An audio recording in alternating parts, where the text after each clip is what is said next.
Le gouvernement accueille favorablement cette initiative du secteur privé qui va analyser avec grand intérêt vos recommandations et nous voulons avoir un commerce plus équitable et plus juste avec la République dominicaine.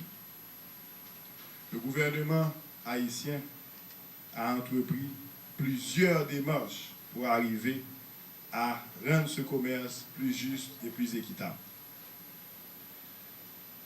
Comme vous le savez, Haïti perd plus de 250, certains disent 300, certains disent 400, certains disent 100.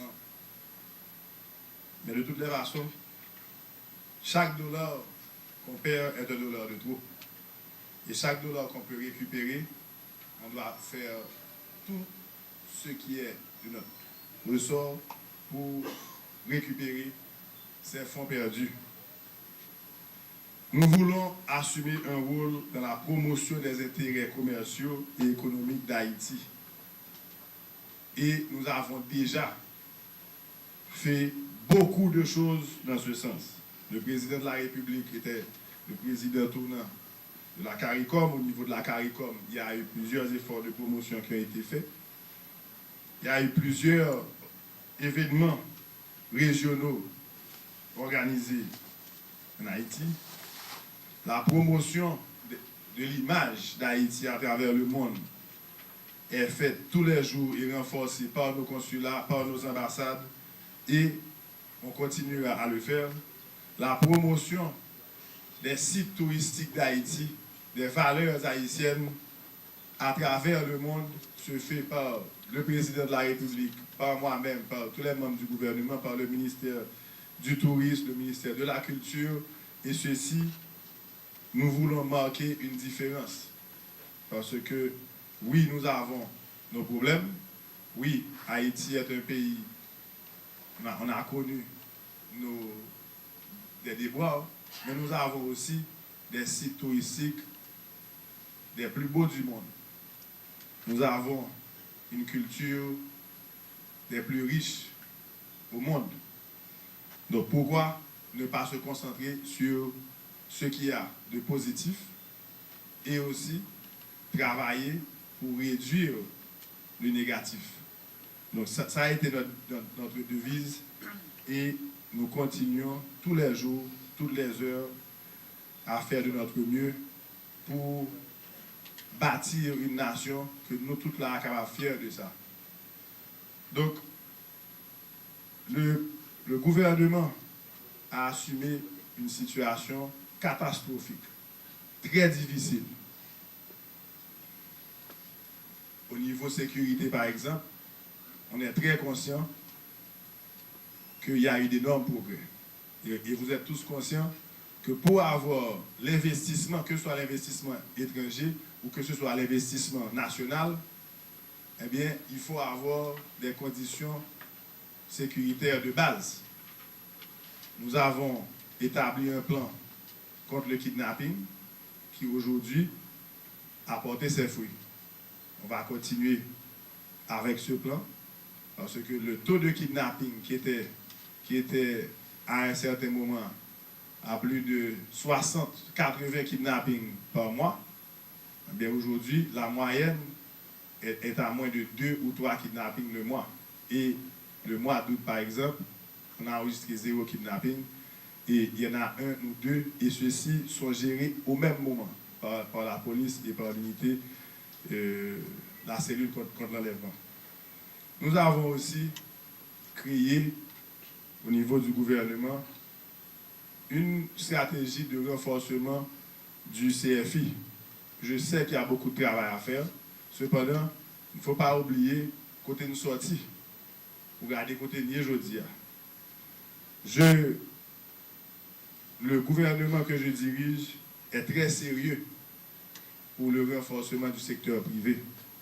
Nous sommes très sérieux dans la création d'emplois parce que nous pensons fermement que pour lutter contre la pauvreté, pour lutter contre les inégalités, il faut le faire à travers la création d'emplois. C'est job qui a retiré le monde dans la misère. C'est job qu'a retiré le monde dans le grand groupe.